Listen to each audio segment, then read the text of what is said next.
Hello everyone, extra grades में आपका स्वागत है। आज हम पढ़ेंगे पाठ साखी, जिसे लिखा है कबीर दास जी ने। पाठ शुरू करने से पहले मैं आपसे पूछना चाहूँगी कि क्या आपने मेरे चैनल को सब्सक्राइब किया है? अगर आपने अब तक सब्सक्राइब नहीं किया है तो कृपया कर लें। लाइक बटन दबाएं और मेरे लेटेस्ट वीडियो के लिए बेल आइकन दबाना ना भूलें। तो चलिए अब हम पाठ शुरू करते हैं। आज हम पाठ पढ़ेंगे साखी, और जिसे हम व्याख्या सहित समझेंगे। इस कविता को लिखा है कबीर दास जी ने। सबसे पहले हम आपको कवि का परिचय देते हैं। हिंदी के निर्गुण भक्ति शाखा के ज्ञान श्रेय कवियों में कबीर दास जी का नाम अग्रणी है। इनके जन्म स्थान तथा वर्ष के संबंध में कई प्रकार की बातें प्रचलित है। कुछ विद्वानों का मानना है कि इनके पालन पोषण एक मुसलमान जुलाहा दंपति नीरू और नीमा ने किया था। इनका जन्म संवतः 1455 में माना जाता है। इनकी मृत्यु के संबंध में कई प्रकार के मत हैं, किंतु अधिकतर विद्वानों ने इनकी मृत्यु सन 1495 में मानी है। कबीर पढ़े लिखे नहीं थे, पर बहुश्रुत थे। संतों, साधुओं आदि के साथ बैठकर इन्होंने ज्ञान प्राप्त किया था। इन्होंने साखियों और पदों की रचना की है, जिसमें एक निर्भीक समाज सुधारक और स्वर सुनाई पड़ता है। कबीर निर्गुण ब्रह्मक के उपासक थे, इसीलिए इन्होंने मूर्ति पूजा, ढोंग आडंबर आदि का हटकर विरोध किया है। इन्होंने हिंदुओं और मुसलमानों दोनों को ही बाह्य आडंबरों के लिए फटकारा है। कबीर की भाषा में अनेक भाषाओं का शब्दों का मेल है। आइए अब हम शुरू करते हैं कविता। साखी। मेरा पहला पंक्ति है। गुरु गोविंद दाऊ खड़े, काको लागू पाए, बलिहारी गुरु आपनो, जिन गोविंद देव बताए। अर्थ। कबीर दास जी इस दोहे में गुरु की महिमा का वर्णन किया है। वे कहते हैं कि जीवन में कभी ऐसी परिस्थिति आ जाए कि जब गुरु और गोविंद मतलब ईश्वर दोनों एक साथ खड़े मिले, तो सबसे पहले किन्हें प्रणाम करना चाहिए? गुरु ने ही गोविंद से हमारा परिचय कराया है, इसीलिए गुरु का स्थान गोविंद से भी ऊंचा है। हिंदी साहित्य में निर्गुणवादी कवि कबीर द्वारा रचित इस दोहे में गुरु एवं भगवान दोनों की ही तुलना करके गुरु के स्थान को ईश्वर से अधिक बड़ा बताया गया है। कबीर दास जी कहते हैं कि मेरे समक्ष गुरु और भगवान दोनों खड़े हैं। मेरे सामने उलझन ये है कि दोनों में से मैं किसका चरण स्पर्श पहले करूं? कबीर स्वयं ही इस प्रश्न का उत्तर देते हुए कहते हैं कि मुझे पहले गुरु के चरणों में ही अपना शीश झुकाना चाहिए, क्योंकि गुरु ने ही मुझे ईश्वर तक पहुंचने का मार्ग बताया है।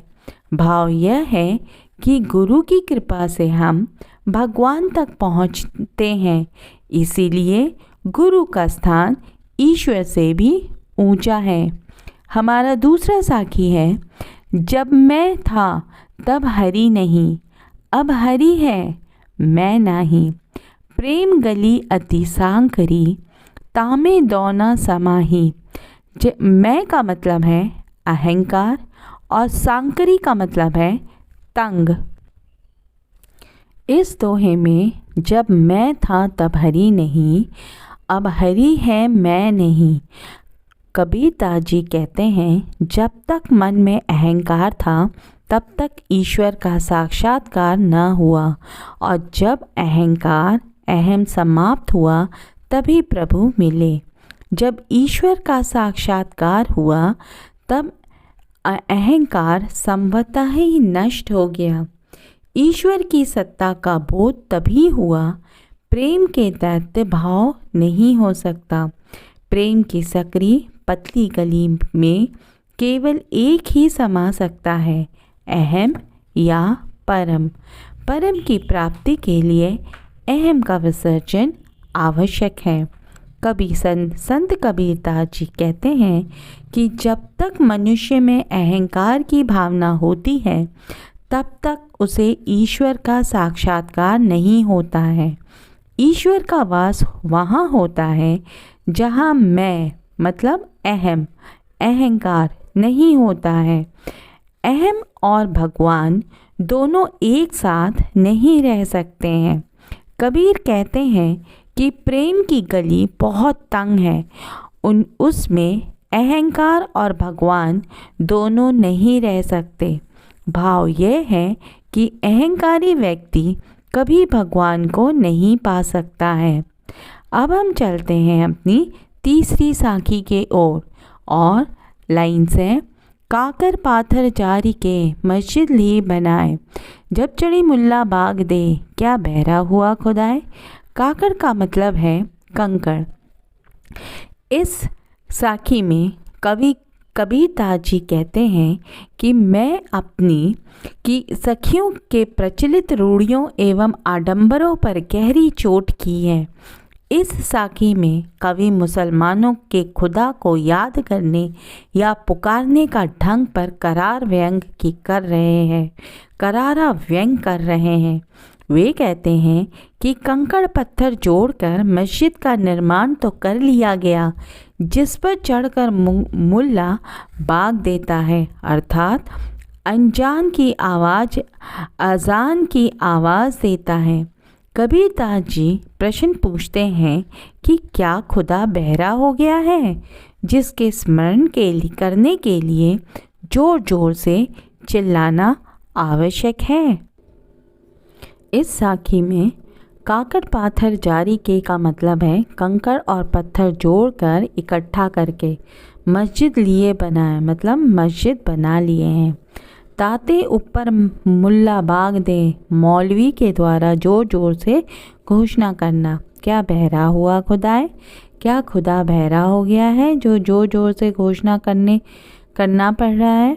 इस दोहे में, इस साखी में प्राथमिकता भक्ति पर व्यंग है, जिसके मर्म समझना आवश्यक है। ऐसा नहीं कि कबीर अजान या अदान इस्लाम में मुस्लिम समुदाय अपने दिन भर की पांचों नमाज़ों के लिए बुलाने के लिए ऊंचे स्वर में जो शब्द कहते हैं उसे अजान कहते हैं।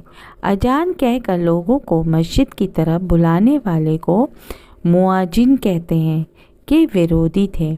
कबीर साहब का दृढ़ रूप से मानना था कि ईश्वर खुदा उसे किसी भी नाम से पुकारा जा सकता है।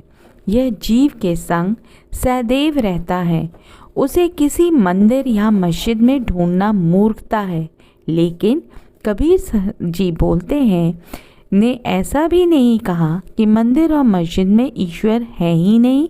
उनका स्पष्ट मत यह है कि ईश्वर कण कण में निवास करते हैं। अजान में हम खुदा के प्रति अपनी निष्ठा प्रदर्शित करते हुए कहते हैं कि मैं गवाही देता हूँ कि अल्लाह के सिवा कोई दूसरा इबादत के काबिल नहीं है। कबीर साहब के मत अनुसार जब ईश्वर सर्वज्ञाता है तो रोज रोज इन पंक्ति को दोहराने के बजाय सच्चे हृदय से खुदा के बताए नेक राह पर चलना चाहिए। यदि आप अपने दिल से सच्ची प्रार्थना करते हैं तो उसे जोर से बोलने की आवश्यकता नहीं है, क्योंकि खुदा खामोशी से की गई इबादत को भी स्वीकार करता है। लोग इबादत को करते हैं लेकिन नेकी की राह पर नहीं चलते हैं। यही इस दोहे का मूल्य भाव अर्थ है। अब हम चलते हैं चौथी साखी की ओर। पाहन पूजे हरि मिले तो मैं पूजू पहाड़, ताते ये चाकी भाली पीस खाए संसार। पाहन का पाथर का मतलब है पत्थर, स्टोन। पूजे हरि मिले का मतलब है पत्थर को ईश्वर मानकर पूजना।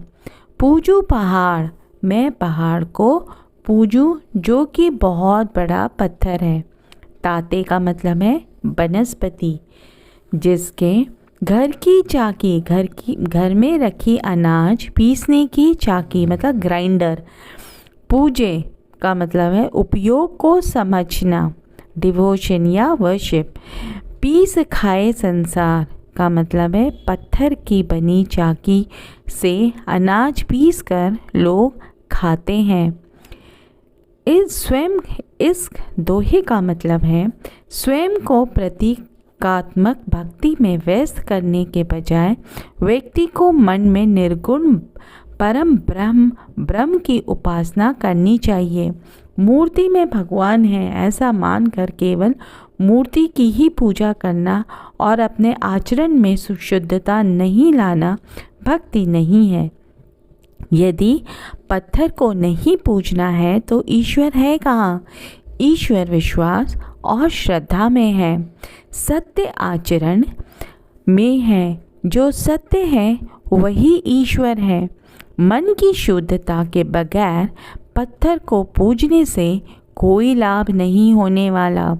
वस्तुतः कबीर साहब अंधविश्वास पर चोट कर रहे हैं कि क्या ईश्वर मूर्ति में है? नहीं, वह तो कण कण में व्याप्त है। वो ना तो तीर्थ में है और ना ही किसी अन्य स्थान विशेष में, और यदि है तो वो हर जगह है। कबीर के समय कुछ लोग ने धर्म के टेंडर में ले रखे थे। आम जन को ही स्वयं भूमि धर्म के ठेकेदार बात बात पर लूटते थे। क्रियाक्रम वृहद धार्मिक आयोजन, बलि प्रथा आदि के आम जन का जीवन दुर्भर हो चुका था और ऊपर के संस्कृत भाषा में लिखे धार्मिक ग्रंथ कबीर साहब ने इसका जन कर विरोध किया और धर्म के नाम का शोषित आम जनता को एक सरल राह दिखाई कि ईश्वर को प्राप्त करने के लिए उन्हें ना तो मूर्ति पूजा की आवश्यकता है, ना ही किसी ऐसे एजेंट की और ना ही भारी भरकम धार्मिक ग्रंथों की। शुद्ध हृदय, आचरण, शुद्धता, नेक और राह सदकर्म करके कहीं भी ईश्वर को याद किया जा सकता है। यह ईश्वर की उपासना है। इस दोहे में मूर्ति पूजा के नाम पर आम जन के बौद्धिक और आर्थिक उत्पीड़न के प्रति भी संदेश है। ईश्वर निराकार है, वह समस्त ब्रह्मांड का निर्माता है, लेकिन वह उसका नहीं है और उसी में है भी। वह कण कण में है, घट घट में है, लेकिन उसे जानने पहचानने के लिए हमें सद्मार्ग का अनुसरण करते हुए सत्य का प्रकाश पैदा करना होता है। तब हमें उसे वास्तविक पहचान कराने का अधिकार होता है। कबीर जी कहते हैं कि मूर्ति पूजा का करार व्यंग करते हुए कहते हैं कि यदि पत्थर पूजने से भगवान मिल जाए तो मैं किसी छोटे मोटे पत्थर को नहीं बल्कि पूरे पहाड़ की पूजा करूं। कबीर कहते हैं कि पत्थर की बनी उस मूर्ति से जो यह चक्की ही अच्छी है, क्योंकि इसके द्वारा पीसे गए अनाज से लोगों का पेट भरता है। अब हम आते हैं अपनी पांचवी और अंत साखी की ओर, और लाइन्स हैं। जब धरती कागत करो लेकिन सब बन राय, साथ संबंध की मसी करो, गुरु गुण लिखा न जाए। इसका मतलब है भगवान के गुण अनंत हैं, उनका वर्णन नहीं किया जा सकता है। यही भाव व्यक्त करते हुए कबीरदास जी कहते हैं कि भगवान के अनंत गुणों का बखान नहीं किया जा सकता है। उन्हें संपूर्ण रूप से लिखकर भी प्रकट नहीं किया जा सकता है। इसके लिए यदि सातों समुद्र की स्याही बनाई जाए सारे जंगलों के पेड़ों की कलम बनाई जाए तथा समस्त पृथ्वी को कागज के रूप में प्रयोग कर लिया जाए, तब भी ईश्वर के गुणों का वर्णन नहीं किया जा सकता है, क्योंकि ये सब ईश्वर के अनंत गुणों का वर्णन करने के लिए पर्याप्त नहीं है। सब धरती कागज करो लेकिन सब बन रहा है। यदि सारी धरती का कागज मान लिया जाए, सारे जंगल वनों की लकड़ी की कलम बना ली जाए तथा सातों समुद्र स्याही हो जाए, तो भी हमारे द्वारा कभी हमारे गुरु के गुण नहीं लिखे जा सकते हैं। हमारे जीवन में हमारे गुरु की महिमा सदैव अनंत है। गुरु का ज्ञान हमारे लिए सदैव असीम और अनमोल होता है। सब धरती कागज करूं का मतलब है इस धरती पर जितनी भी कागज है उसे एकत्रित करें। लिखनी सब बन रहा है का मतलब है वह जंगल की लकड़ी से लेखनी करूं, समस्त जंगल की लकड़ी को लेखनी बना लूँ। सात समुंदर की मसी करूं मतलब सातों समुद्र की पानी को स्याही बना लूँ। गुरु गुण लिखा न जाए, गुरु का गुण लिखा न जाए। गुरु की महिमा अपार है। धरती के सभी कागजों को एकत्रित करके, वन में उपलब्ध सभी वृक्षों की लकड़ी को एकत्रित करके और सातों समुद्र के पानी की स्याही बना ली जाए, तब भी वे कागज, लेखनी और स्याही कम पड़ेगी। गुरु की महिमा की लिखने की यह महिमा है गुरु की। इस दोहे में कबीर जी ने बताया है कि गुरु की महिमा कितनी अधिक है। गुरु की महिमा का वर्णन शब्दों में करना मुश्किल है। व्यक्ति जीवन में तमाम उम्र भर माया के भंवर जाल में उलझा रहता है। माया क्या है और माया का भ्रम क्या होता है, यह कैसे पता चले? वस्तुतः इसी का बोध कबीर जी की वाणी से होता है कि जीवन में गुरु का क्या महत्व होता है। गुरु जगाने वाला है, गुरु की चित्त की चेतना को पैदा करने वाला है और समग्र की और अग्रसर करता है। वर्तमान समय में कुछ लोगों ने गुरु के कार्य को उद्योग बना लिया है, जिसके मूल्य उद्देश्य माया को ही अर्जन है। सद्गुरु के भाव से समाज में अपराध और अनैतिकता कार्य बढ़ते जा रहे हैं। जो गुरु बने बैठे हैं उनका भी चयन बहुत मुश्किल है।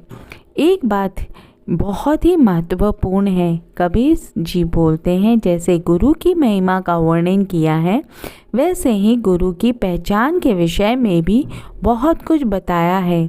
एक पहचान जो कबीर जी कहते हैं कि गुरु का भाव भूखा होता है, माया का नहीं। यदि कोई माया में रुचि रखता है तो वो छंद गुरु है और खुद अंधा है, जो अपने चेले को भी अंधा कर देता है। इसीलिए कबीर जी ने इन साखियों के संबंधित 10 बातों का स्मरणीय बिंदु बताया है। गुरु का स्थान ईश्वर से भी ऊंचा होता है। गुरु ही ईश्वर तक पहुंचाने का मार्ग बताता है। अहंकार और ईश्वर एक साथ नहीं रह सकते। अहंकार रहित होकर भी ईश्वर प्राप्ति संभव है। मुसलमानों द्वारा अजान को दी जाने वाली आवाज़ का कबीर ने विरोध किया है। हिंदुओं द्वारा की जाने वाली मूर्ति पूजा भी ढोंग है। पत्थर पूजने से भी भगवान मिले तो कबीर पहाड़ की पूजा करने को तैयार है। मूर्ति से वह चक्की अच्छी है जिसके द्वारा पीसे गए अनाज से लोगों का पेट भरता है। ईश्वर के गुण अनंत हैं। 7 समुद्रों में पानी भी स्याही बनाकर, जंगलों के पेड़ों में की कलमें बनाकर और पूरी धरती का कागज बनाकर भी ईश्वर के गुणों का वर्णन नहीं किया जा सकता है। कबीर की भाषा सधुकड़ी या पंचमेल खिचड़ी है।